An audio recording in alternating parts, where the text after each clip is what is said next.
Hi there. I think I ran out a little bit of time there, so let me repeat a little bit. Okay. Connect your prior knowledge to something new. Comprehension is understanding, it's creating new information. So take that stuff that you already know, think about it, think about how it's going to connect to what you're going to read, and then say, well, I already know a lot of stuff, and it's going to be so much easier to understand something that you already know a little bit about. If you know absolutely nothing, if I give you a story about living in Korea, and you've never been to Korea, you've never talked about it, you've never heard about it, you've never seen a movie, you've never eaten the food, and then I give you all this stuff and I talk about food, you don't know what I'm talking about. Or if you're from one of the Spanish speaking countries in South America and I start talking about Creole food and Haitian cuisine and Haitian culture, but you've never talked to a Haitian or you've never talked to anybody from that culture, you don't know what I'm talking about. So then sit down and talk to a Haitian person, or a Haitian can sit down and talk to a Brazilian or a Spanish speaker and find out about their culture. Then I can give you a reading about it and it makes it much easier. So that's the survey part. That's the highlighting part. And the highlighting part is creating the idea about what the story is going to be about, thinking about what you already know about it, going to Blackboard, posting on that pre-reading activity, and then reading each other's ideas so you can start building more and more knowledge. Reading is building.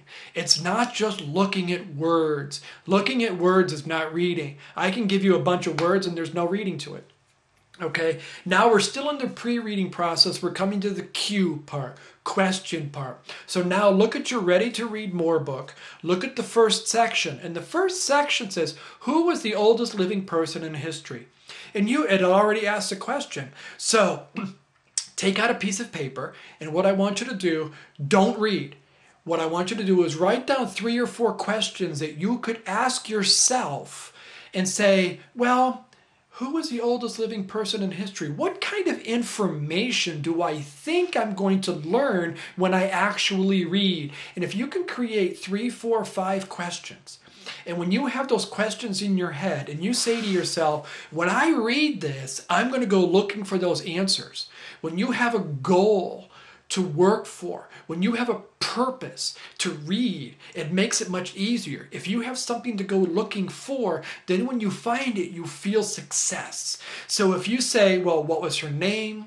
I'm going to give you some examples. Where was she born? When was she born? Things like that. Go ahead and take out a piece of paper, write down 4 or 5 questions, stop the video for a moment, come back, and then we can review, and then we'll go on to the next section. So stop the video for a second and write down your questions. What questions did you come up with?